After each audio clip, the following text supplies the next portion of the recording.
3, 2, 1, 1.5. Actually, it would be zero point Oh, 0.9, 0.8 going the wrong direction. Anyway, I think we're live. Let me just let it. Yeah, meeting is now streaming to YouTube. Nice.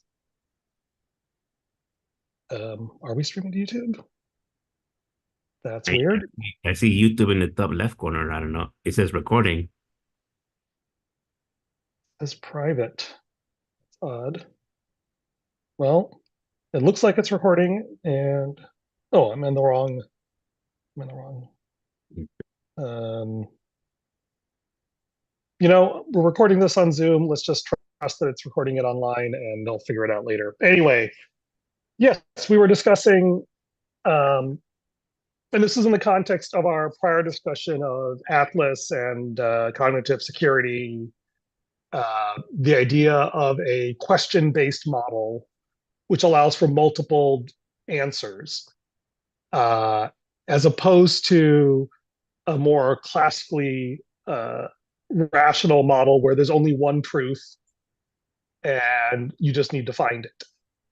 And okay, and that's another thing. By truth, I know you don't mean somebody's truth. You know, my truth is that I'm a Christian and blah blah blah. That's not the truth you're talking about. You're talking about uh, uh facts, like I don't know. What do you mean by a fact, right? Like, I think this is actually one of the things we get into. Like, you know, is what exactly is knowledge? What exactly is facts? What are truth? And hey, I was just trying to catch Ernest up to speed, and we're probably starting at the right point of confusion. Is that um, and just to pull way back to the beginning, we started this process. Ernest was riffing on humankind.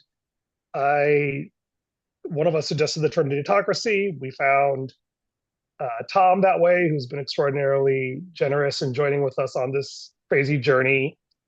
And going through the cognitive security discussion made me realize, like, one of the things that I found both useful and off-putting about the Valplan language ecosystem was that it kind of pushes you directly into defining and quantifying things, which is absolutely a value when you have to execute on a plan. But it feels like there's this phase before that, which is much murkier and messier, that I think I shared last time as I'm going through this Right Side of the Brain book and realizing that I tend to collapse into left side rationality too easily. And Ernest, posted in the chat about quantum mechanics and wave functions, and like there's something there. And I was struggling to explain it to Tom in a way that made sense, so I figured we'll just start there and see how far we get. okay. Is that a So fair summary, Tom? Just make sure I capture what you Okay. remember of our last conversation. Oh gosh.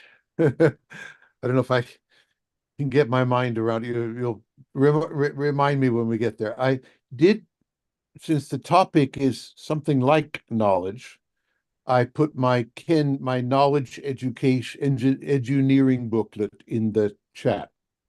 That's my book on knowledge and quantification of kinds of knowledge. Free copy. and okay, my one of my takes is that the problem that earlier you posed you is that we use the same words for to mean different things, and and like you were just talking before you joined, Tom, is that truth. What is truth? And different people, organizations use language, the flexibility of language, to uh, put their agenda, in play. And you don't have to go down the route, all the history of that, how that's used in politics and religion and all that. But it happens. You know, I wish we had a math and calculus, right? Those are things that are very structured. They have very structured processes that is, although people use math to, explore theories and things, and scientists go back and forth, it's still rational. And I know, Tom, Ernie, you had a thing with the definition of rational. I always view it as rational being as being able to be thought about in a structured way, but you came up with some, Well, fractions no, or what. actually, I think I agree with you that rationality is a very structured, formal way of thinking. Okay, yeah. Right. The question is, does that actually correspond to reality? Uh, no, well, I don't think so because people have committees and things, and scientists, to put a more concrete example. Two scientists don't think the same way, even though they might come up with a solution, a better theory, right? That's the purpose of science, to discuss and put ideas to the test. Sometimes bad ideas, even by scientists, are championed, right? I don't know what's a good example. Oh, that the people didn't believe that they were atoms, right? Somebody, no, it's not atoms. It's like whatever, something bigger than atoms, or they define molecules, whatever. So there was a whole bunch of back and forth, and oh yeah, there are atoms, and oh yeah, there are black holes. So scientists are just human, so they have their ideas and that internalize them, even though they uh, think rationally and scientifically, they can be on the wrong side, and they justify that wrong side with language, right? Language and Well, actually, back up. When you say justify it, it almost sounds like that. Are you implying that they rationalize it after the fact? Or are you saying that they convince themselves? I guess they both, like they grew up with scientists, what, 100 years ago, they grew up knowing that the universe was this Milky Way. That's it. That's the universe. There's nothing else. All the stars are here, and nobody had the concept of, oh, there are other galaxies, like, because our galaxy was it. But then these with the microscope, with the telescope, somebody proved that no, That there's nebulae were actually other galaxies. yeah, Right. right, and Right. So, there but yeah, that one I feel like the astronomers did a pretty decent job of accepting it. I didn't see a lot of denial going from the Milky Way to other, I mean, at least compared to some of the other epic fights we've had in astronomy.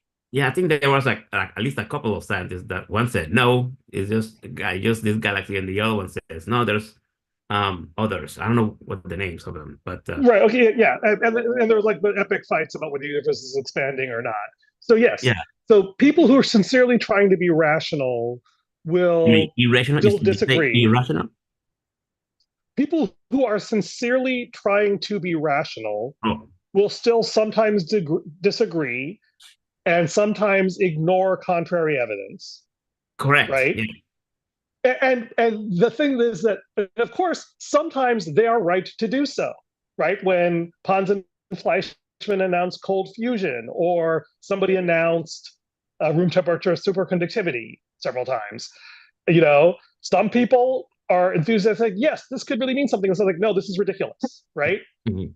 And the problem is rationality doesn't actually tell you which way to go in the short run.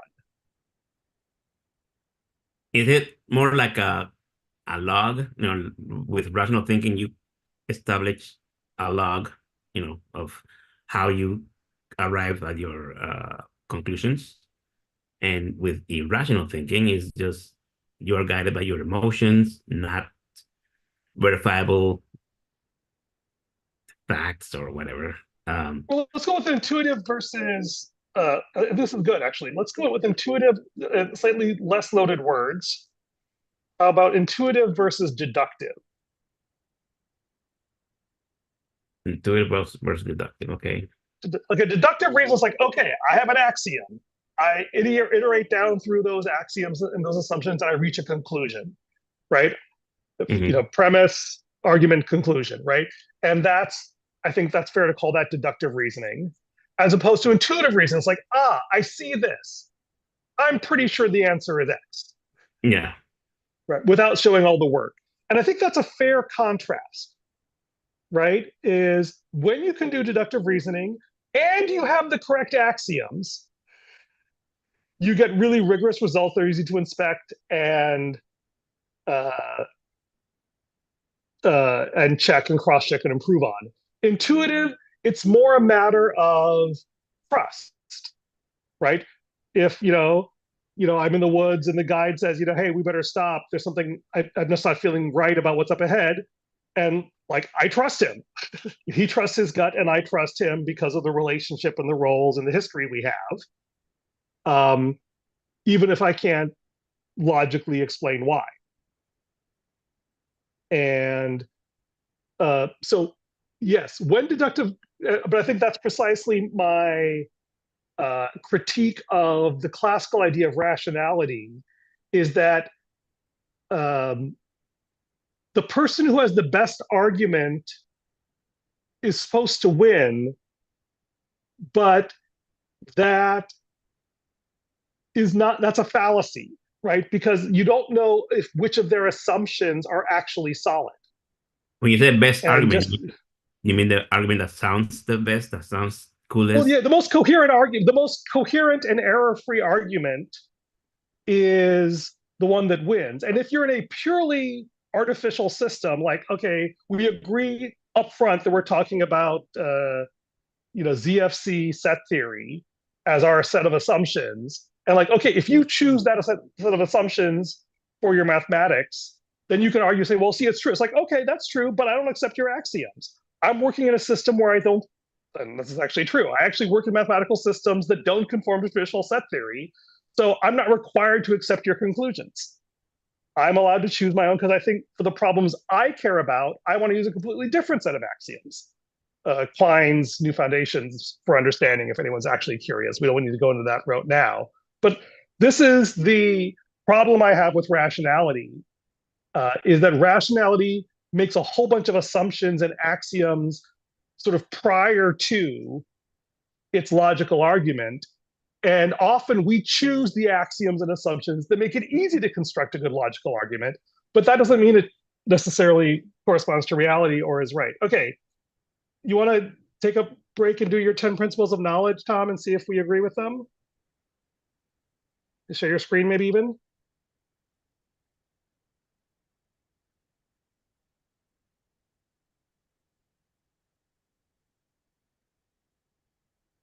I assume you're trying.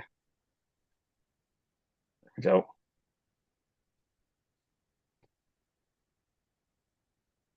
Okay, so a little monkey there, great. Okay.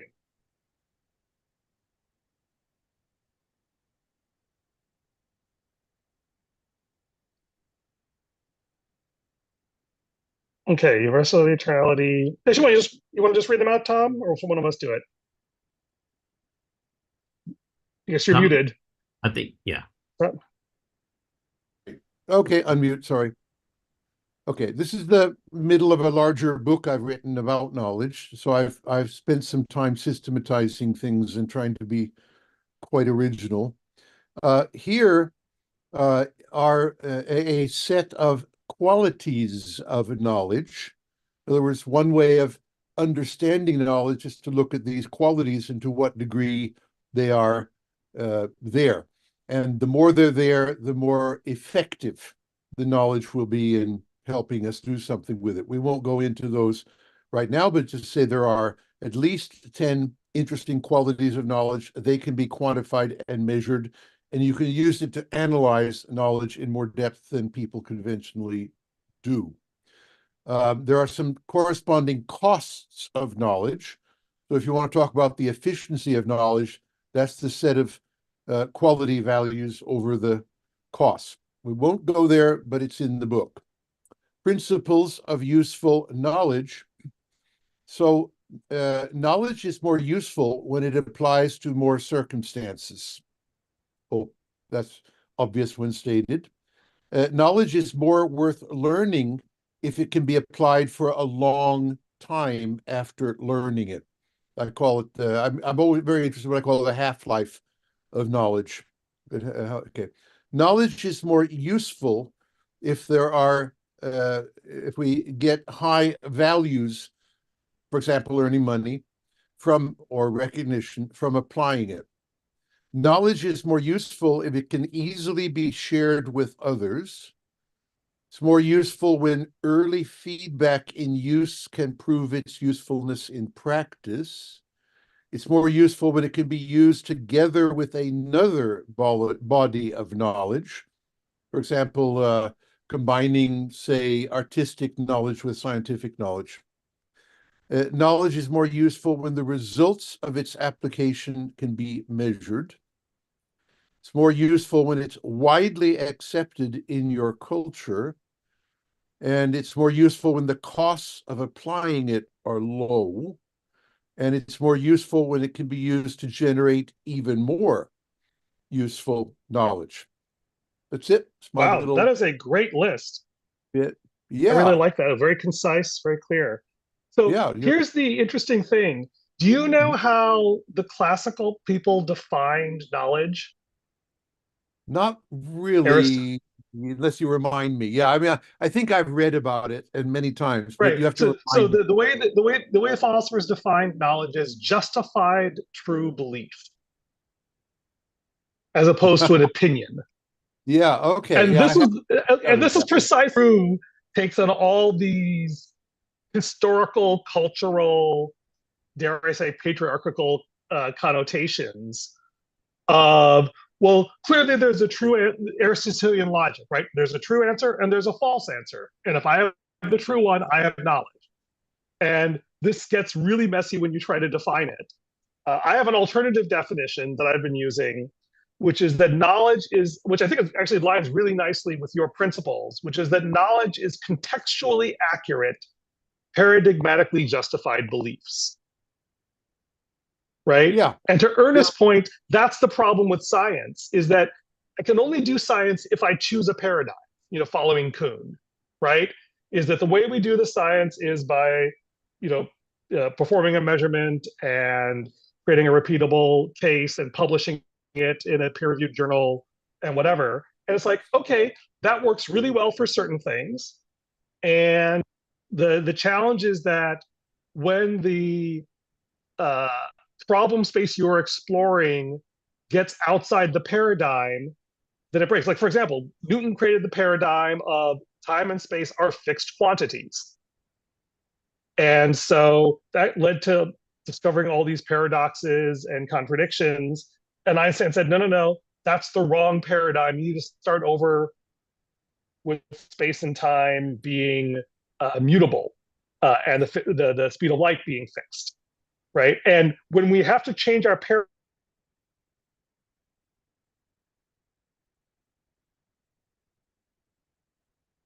Right, frozen for whatever reason.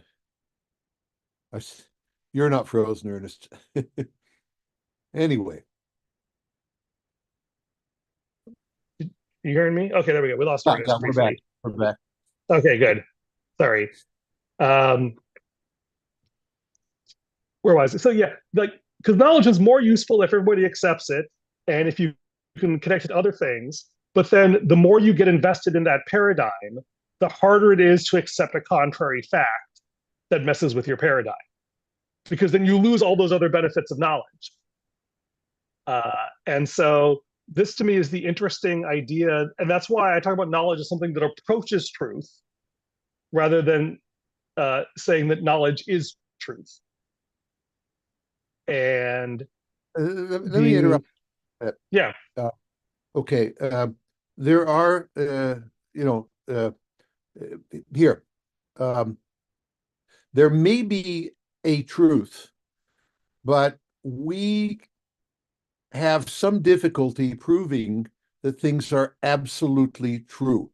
In general, everything is a hypothesis. Some of it's very wrong, some of it's less wrong. More importantly, however wrong it is, doesn't matter as long as it's useful. A lie, my chocolate bar will make you be healthy. If it serves to sell the chocolate bar, is a good is useful for the people trying to earn money on selling chocolate bars, if people believe it, even if it's not true. Okay, so I'm going to just have these concepts here, that perfect truth is probably outside our reach. Getting close to the perfect truth might be an interesting possibility, but the most important thing about knowledge from a practical point of view is that it is useful. We can use it for our purposes, which may be good or evil, but we can use it. All right, interesting. Ernest over there.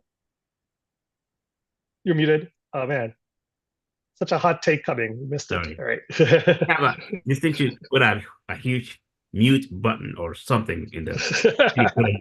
Anyway, Tom just said that there is no perfect truth or even usefulness, because we always have to define the scope. So this is useful for whom? For the seller, for the buyer, or for the pair?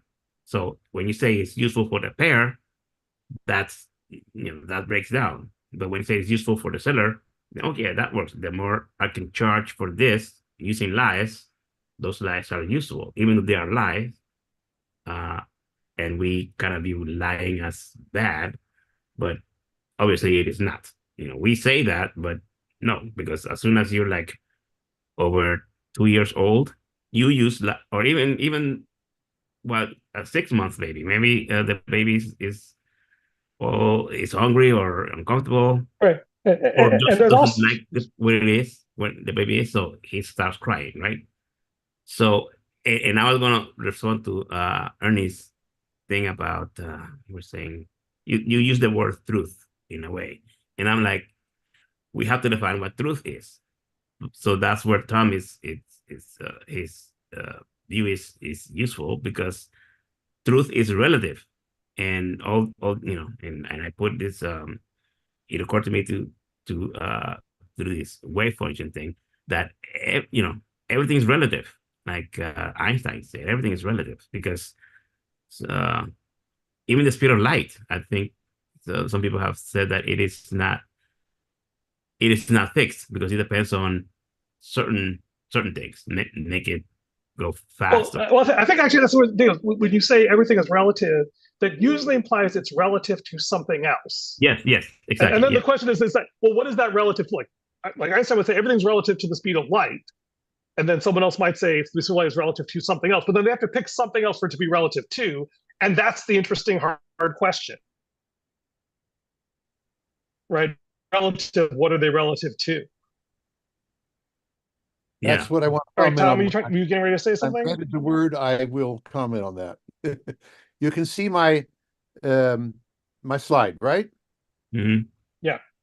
Okay. Now on the left-hand side is actually a list of call it knowledge stakeholders, and it's a very long list, and there are very many. So you can say knowledge. I agree with you, Ernest. Knowledge is relative to a lot of things. One of those things is which stakeholders you're dealing with. Okay, and we have a long formal list, and with what is it that determines that a certain stakeholder is interesting or not interesting, and interested in the knowledge, and that is the values of the stakeholder. So each stakeholder has a set of values, like I value accuracy, I value timeliness of the knowledge, I value richness of the knowledge. There's a lot of things. So these are these different attributes or dimensions. And so it's relative to the stakeholder, and it's relative to their values. Knowledge is, yeah. And this is great, because this precisely gets to this issue of datocracy that we started this conversation on. And the thing that's troubled me for a while, so I'm glad we get a chance to talk about this. I'm reading the book Thinking Fast and Slow. You may have heard about it. I read it, yeah. Yeah, okay, so it's system 1, which is very intuitive, system 2, which is more deductive. He just Oversimplifying died. slightly. He just died, right? Oh, really? Kahneman. Sorry to hear that. Yeah. Yeah, I think. Yeah. But the thing is that, and this gets into wave functions and measurements, is that the thing you learn is that our interests and beliefs and values are enormously context dependent. Right? If you ask me at in the morning and after lunch, or if you ask the same judge how much punishment does this person get before lunch and after lunch, you'll get a different answer. If you and the way you ask questions, because the conceit, I would say, of Aristotelian logic and mathematical formalisms is that if you could demonstrate logical equivalence, then you could ignore all the intermediary steps. And the question is like, well, who gets to choose the questions? Who gets to decide which order the questions in? It has enormous impact on what values people think they have. And the expression. And so this is one of the problems that Ernest was grappling with way back when he was talking about, like, we want communities to be able to articulate their values and measure how well they live up to those values, which is really valuable and really important.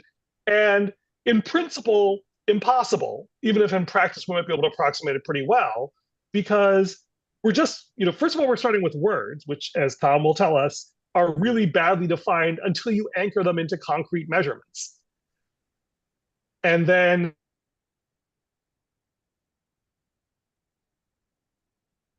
Rosen. Yeah. You can hear us, Ernie. I can hear him, but I mean, I can hear you. But he's frozen. He'll come back. We both know that, so we'll give him a chance to come back.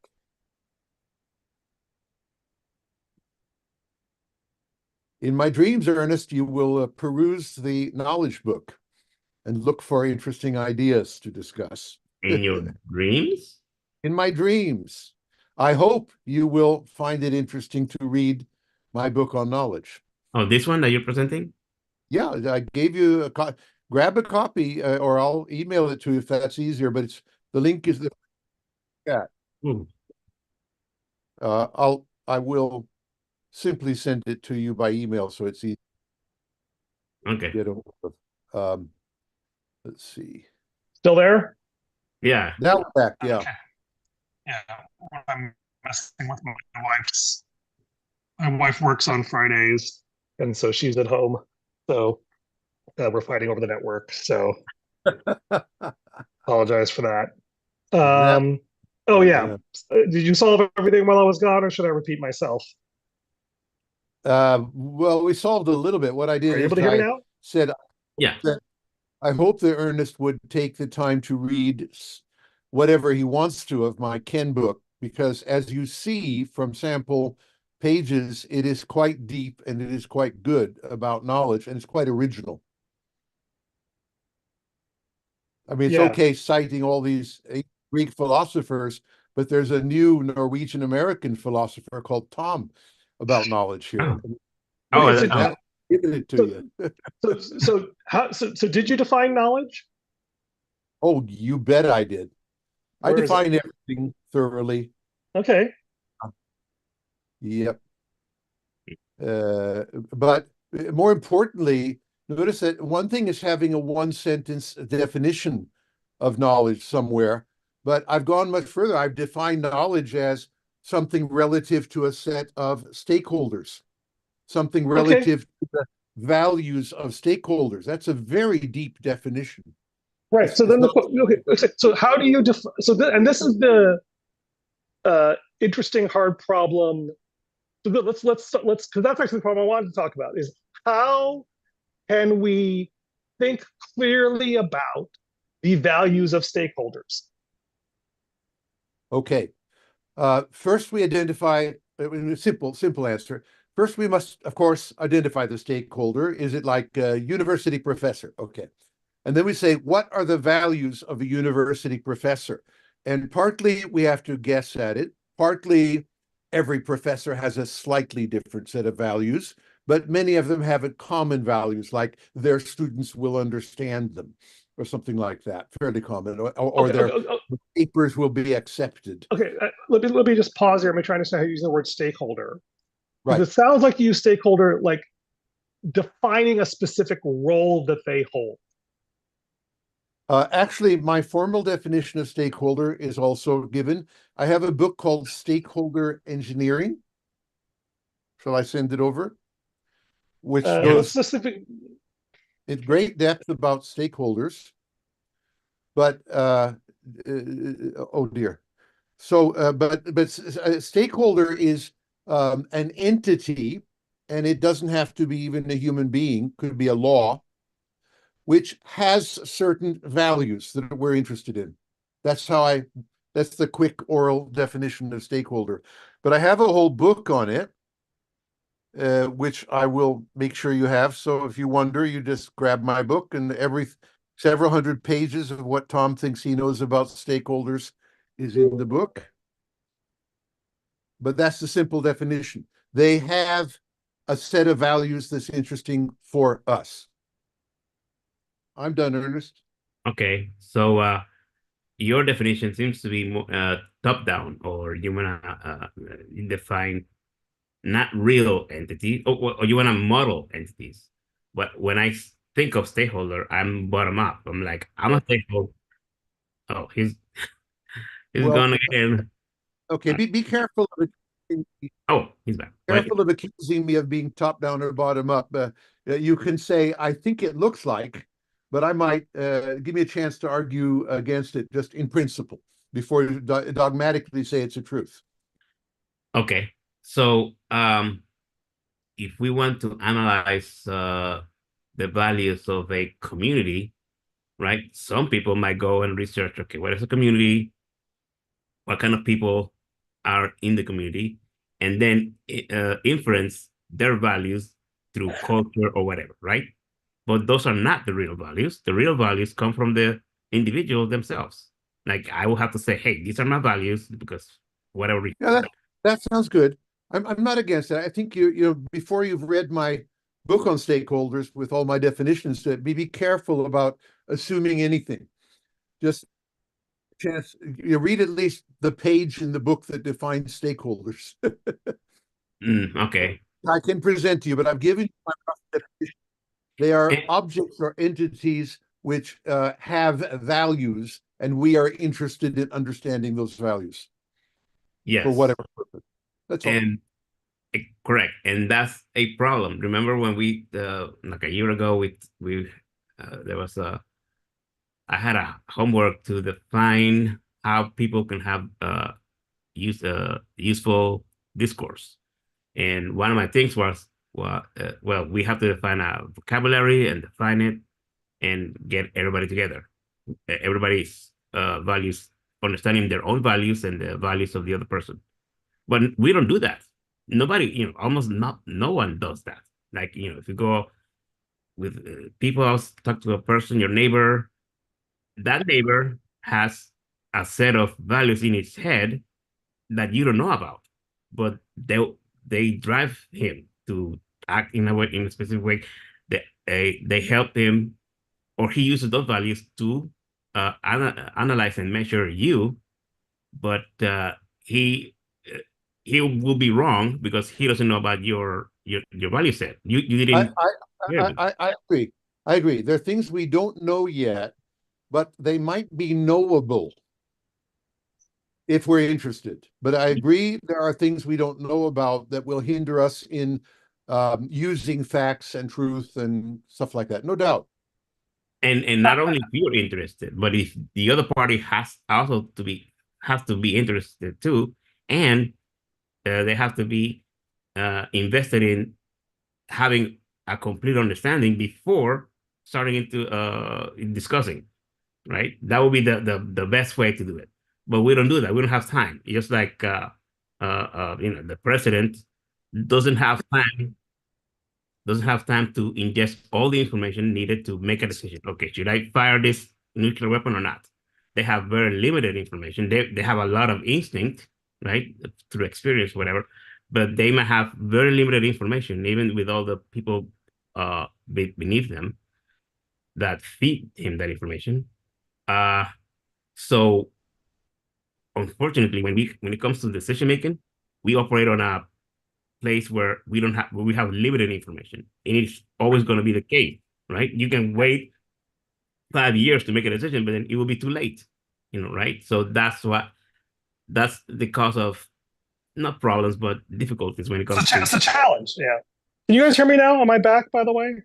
Yeah, you're back. Okay, yeah. Switch to my phone. I'm looking, it's still streaming good. Anyway, here's the thing that really struck me about Tom's list of 10 principles is none of them were about rationality per se. None of them, sure, that's why I really liked it. It was really about, I guess, it was contextually useful knowledge, right? And you were capturing that. And the thing that struck me was the word that came to mind was embeddability. How well is the knowledge embedded in the context? Is there short feedback loops? Are people included? Is it connected to the other things that we know? And I actually think this idea, and maybe there's a better word for it, that what makes for a healthy system is actually how inclusive the population is that can iterate on the ideas and how fast they can iterate. Like when you make a choice, people see it, they see the consequences, they can evaluate it, and then they have the opportunity to update it. And this is why, democracies tend to be more robust, one of the reasons, than autocracies, right? Is that you get the information that people would prefer. So that's why people argue Europe came up with the scientific revolution, is because science is disruptive, as Galileo found out. When you question assumptions, when you question authority, it destabilizes things and people want to get rid of you. But if you can hop over somewhere else and find a competitor who's willing to sponsor you, you can get new ideas, better ideas faster. And so this idea of, it's less important, and this is the provocative idea, it's actually more useful for me to have honest conversations and rapid consequences than just being able to think clearly. And so the idea of thinking clearly, and if I try too hard to think really logically and clearly, and I alienate the people around me, which maybe I'm doing now, I will end up making worse decisions. I'll shut up now. Ernest, do you have your hand up? So did you want to? Oh, my hand's up too, but I'll wait. no, go ahead. Oh, okay. First, I put sent by email, and I put my book on and in the chat, so you see it. My book on decision making. So a couple hundred pages, like one of the pages is 10 principles, and then there are measures of it. So that's in depth. Enjoy, share. But now, I think what you're hinting at, Ernie, let me express it in a different way. Knowledge doesn't have to be perfect or complete. It has to be good enough for purpose. And that means it has to be in time for making a decision before you get destroyed and things like that. Okay. So in other words, there's a lot of imperfection about decision making and the knowledge it's based on, but that doesn't matter. There still is a point where you have to make a decision, or it's a smart gamble to make a decision based on the lack of knowledge you in fact know you have. We're back to Confucius, right? About deep knowledge is knowing what you don't know, which I know something about. I know how to find out which knowledge I don't have. I thought you saying you hung out with Confucius back in the day. That's what you know something about. Yeah. I'm not that old. My kids always say, like, you knew George Washington, right? You're that old, aren't you? But I think my point is that if I can just modify your phrase, knowledge has to be good enough for purpose in context. Yeah. And I think that is the thing that I agree with you. I'm just trying to formulate it more upfront and straight to the point. Yeah, there. no, good. I'm trying to riff on that because I think is that, but this goes back to this argument. I don't know if it was argument, the discussion or tension we had around this word rationality. Is that I feel a tension personally, as well as epistemically, between me being really clear on how I think and my goals, and being able to engage emotionally with people in a way that they feel understood. Okay. And I think useful knowledge has this deeply social, emotional, relational trust component that's based on intuition and feelings. And the systems I was trained in kind of mock those and prize this sort of abstract left brain reasoning. And that's part of the journey I'm on, is trying to understand, where am I thinking clearly in a way that's actually going to help people, and where is it taking me in a direction that weakens the emotional bonds necessary to actually make a positive contribution. Did you say weekends? Weakens. Because you have to Because people say, like, or even just like saying, wow, he's really smart. If I disagree with him, I probably don't know what I'm talking about, so I should keep my mouth shut. Like, that happens to me here, thankfully. But there is this tension between being over. Is there a danger of being overly smart and rational?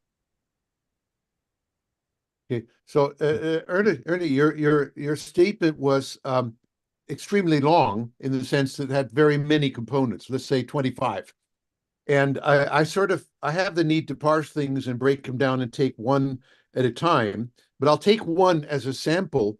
You made a statement that some kinds of knowledge were based on feelings. You remember this statement? Now, I didn't agree with that. Sometimes it's based on feelings, but that isn't necessarily the only truth. That same knowledge for other stakeholders could be based on their knowledge about the knowledge, how good it is. So some people might take it as feelings. I believe it because the professor said it. And another person might say, I believe it because I know he's published a paper on it or something like that, which is different. It's not the same as a feeling. Right. I may have misspoke, or at least I was trying to make a different point, which is that if the criteria of knowledge is utility, yes, usefulness, yeah, whether my knowledge is it's not so much that the basis of my knowledge may or may not be emotional, but the utility of the knowledge is deeply intertwined with how people feel about me and feel about the presentation. yes. And that's what I was saying is, if the goal, and that some of my habits of mind that I use to construct knowledge undermine the utility of the knowledge. That you put it better there. And I think that's and then I fall in love with my own rational edifices, and then I get stuck in my paradigm, and I ignore the empirical data that suggests that my axioms are flawed. Let me try another. Yeah. We're trying to think. Take a look at my 50 knowledge stakeholders, of which we may in practice be confronted by at least 10 in any situation. Okay? That says something about the complexity of what we're discussing. That you've got to explicitly lay 10 stakeholders on the table and analyze them, who are all dealing with this piece of knowledge situation. And every one of those stakeholders has order of magnitude 5 quality attributes about knowledge that they are interested in or respect or want. Okay? So just this many stakeholders, many values is what ideally you would analyze to get closer and closer to the truth about what's happening with this knowledge. It's that right. And I think the word analyze is precisely the one I'm emotionally reacting to. Okay. You don't want to analyze? Right? Well, no, I want to. That's my problem, is that I analyze people to try to understand them more deeply. You're married. Like, this does not necessarily lead to us solving the problem more efficiently or holistically or inclusively, right? And there is this tension, at least, between sort of the left brain stepping back and analyzing, and the right brain engaging, viscerally connecting. And that was kind of my critique of Valplan, is it really shoves me hard in the left brain direction of objectifying the people and trying to reduce them to a set of numbers, which is incredibly valuable and powerful. But it felt like it, that's the habit of mind that I tend to do too much of, which is why I found Atlas fascinating about being question-centered and allowing multiple truths and multiple perspectives where you don't even assign them truth values.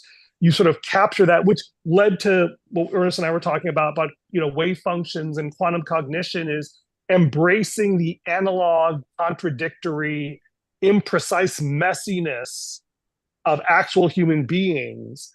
And if we could shift our posture to, or maybe our rhythms to more engage with that messiness, maybe we would actually make better decisions faster. But it's something I struggle with because I don't have good tools for that. I have good tools for the left brain, standing apart and picking people in analysis. I'm still trying to develop better skills for engaging people in their analog messiness. In language terms, what you've done is you've identified a set of solutions for making the knowledge situation better, also known, could call them knowledge strategies. And you're saying you don't have a good enough set of those knowledge strategies and maybe had not time to work with them, learn them better, and go into deeply. But so in other words, look at the modeling. We have stakeholders, many.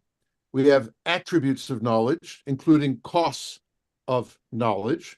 And that now we have solutions for making the attributes and costs better. And we can model all of this in Valplan, which is in fact what you'll find I've done in the Ken book. I think you're missing something I'm trying to say. Okay, I'm listening. Oh, I think I ran out of time on my Zoom call. Maybe we'll leave that as a cliffhanger. Or I guess I still have the Zoom recording. I can upload that instead. Maybe if my Zoom's working. I don't think I need more. Oh, that was interesting. I don't think I need more abstract knowledge of a system. I need more incarnational experience within the system. I don't know what to be effective. Experience embedded, right? So if you're in a business and you're in management, you have a hierarchy. You can abstract away the people underneath you to their reports and their inputs, right? If you're in a marriage, I don't know about you, that doesn't work too well for me, right? And there is a social aspect of knowledge. This is the thing. I believe knowledge is always embedded in a social paradigm of some kind. Yeah, those are, by the way, those are stakeholders with their values. That's the social... No, I think that's precisely the thing I'm disagreeing with. Okay. Right? Is that they are stakeholders that I have a relationship with. Yeah. And you understand some of their values in advance. Right. And precisely it is the things I do not understand that are the most important. Yes, knowing what you don't know. Right. And that therefore the idea is there is the closing the relational feedback loops. This is this is literally the struggle I have with Valplan. Okay, I can pick these 10 things and I can build a whole strategy and matrix out of that. And I've gone away for a week or an hour or whatever, and I've totally ignored that. Maybe if I had spent 15 minutes viscerally brainstorming with Ernest, I would have come up with a much deeper and more profound set of things. Unfortunately, I've gone off for a week, and now I'm emotionally invested in my Valplan schema and definitions. And if then Ernest says, well, I don't think I actually meant that one at all, I get angry at him because he's not matching my mental model. And that's the failure mode that I do all the time in my relationships. And I think it sabotages the quality of my knowledge, is that I have these very rigid, rigorous mental models that started from an abstraction that no longer works, but I'm so emotionally invested in my knowledge model that I've burned the relational bridge necessary to correct it. Can you shorten that? Focus? I need to listen and feel other people's pain more than I need to analytically understand them. Okay. Don't have any problem with that. I'll try to summarize too. There are a very large number of complex moving factors that determine how well the knowledge will function. Okay. And few of us are given to spend the time and have the insight to systematically deal with all those perfectly. Therefore, we are increasing the risk that we will fail in our knowledge endeavor, whatever it is. But the more stakeholders we can understand, the more values that they have, we can understand, the less risk that we'll screw up our knowledge transmission or discussion endeavor. Right. And right now, when I engage with Valplan, I feel analyzed rather than understood. But Valplan is not going to understand you. It's the other people. The other people who use Well, this is the funny thing. I've been spending some time with AI bots lately, and I just posted something on my blog about this. And it's very imperfect, very flawed. It has its holes. But I have an AI psychologist that I feel like, okay, I feel like this person understands me and is drawing me out to articulate myself and think of myself in more concrete terms. And if you don't look too hard, it feels like understanding. And one could imagine systems that are better at that can link into these other systems. And that was the lure of the Atlas cog security approach, is they feel like they care about that problem, about creating systems where you feel understood in your analog messiness rather than trying to force you into a rigid set of values they can calculate on. And that's the interesting idea, which maybe we need to stop on here. But people can have their last minutes. Short arc on being understood. In Valplan, you have a lot of options, and one of them is to try to write down, whether it be a value or a strategy, doesn't matter, stakeholder, what you think that person is saying, and credit it to them, put their name on it, and then feed it back and say, have I understood your strategy? Okay, now that's a strategy within Valplan for helping people feel that they are understood and for, in fact, understanding them better. So is Valplan like a social network now, or? No, it's still just an app tool. Like right. A spreadsheet. Right. And I think, but here's the thing that I find, Tom, right, is that once I do that it feels like what Valplan wants is to go off and do a bunch of calculations off of those assumptions. And then it creates all this emotional weight that is like, well, actually, sorry, I didn't mean that at all. You have to go back and redo a whole bunch of work. Right? And that's the part about Valplan that I find off-putting, is that I'm putting my emotional weight on my mental model of you rather than on being emotionally present with you.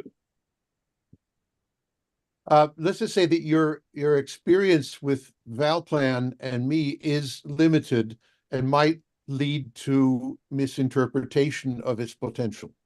Right. And this is not so much a critique of Valplan. This is how I run my life in general. I try to come up with a rigorous mental model so I can understand what people want and what they need. But it ends up alienating people because I get emotionally attached to my model. That's where I'm putting all my energy in. I might have the same problem. I might have the same problem. That Ernest, I don't maybe know if you struggle with this. I am more attached to my mental model of people than I am to the people themselves. I don't know if you struggle with this one too. are you talking to me or Yeah, Tom? Ernest. Oh, well, yeah, I think you should be emotionally attached to your model, but not to the other people's. You should not be emotionally attached to other people's emotions. No, you should not be emotionally attached to other people's models because that makes it um, emotion. You But should I be cannot. emotionally attached? But sorry, should we be emotionally attached to other people? No. Well, people, yes, but their models, no. But that's my problem, right? Is that what I was saying is I was confessing, and I think Tom was too, that I have a tendency to get emotionally attached to my model of people rather than to the people themselves.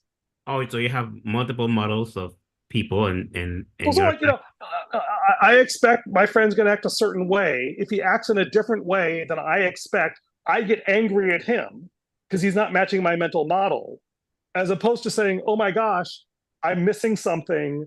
I need to get to know my friend better to understand why my mental model is wrong." That's the problem I have. Is like I'm more attached to my model than the person.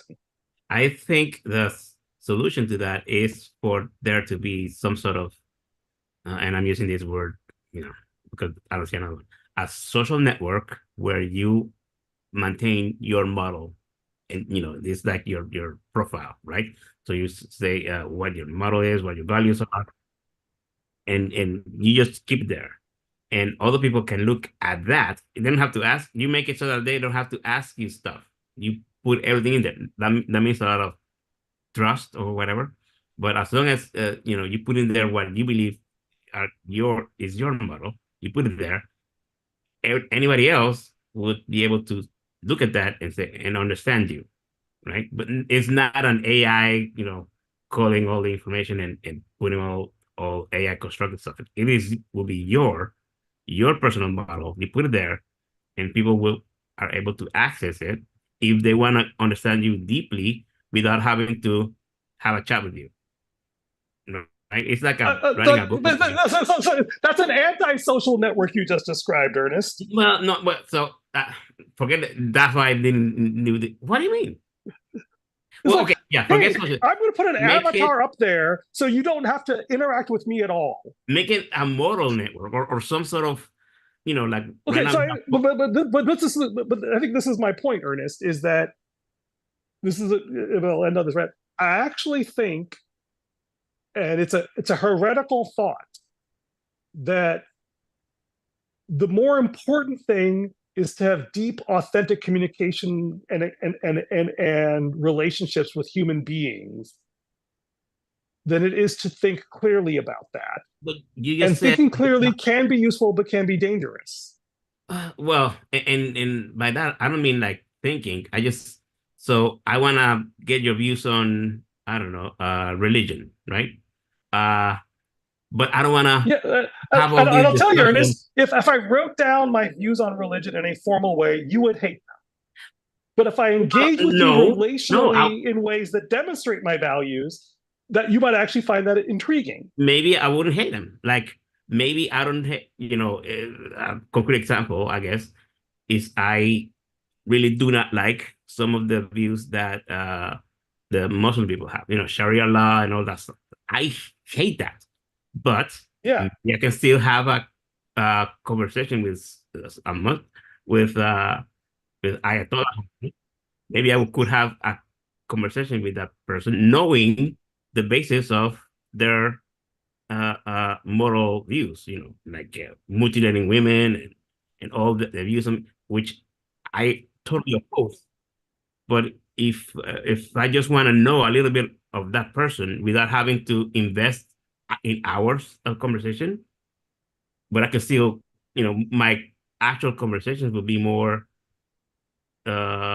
useful because I would know the roots of the thing. Because there's this country, I don't know which one, that they are voting to reenact the female mutilation thing. And at this in 2024, they want to bring that back, which right now is illegal, but some people want to bring it back. Why? Because our religion. So I don't get that. Well, and again, I think if they just say that, it's going to get worse. If you heard some of their stories, if you understand the culture, the tradition, the pain, the fear, then you would relate to them differently based on that analog underpinnings rather than getting blocked when you say, like, if someone says this, it's like it's really hard to hear them because the words and the emotions that are triggered by that position, that persona. And in fact, interestingly enough, character AI, they have this idea of a persona. You can say, I can describe myself in this way, and then the bots will relate to you based on those assumptions. And you could have distinct personas that get them to relate to you differently.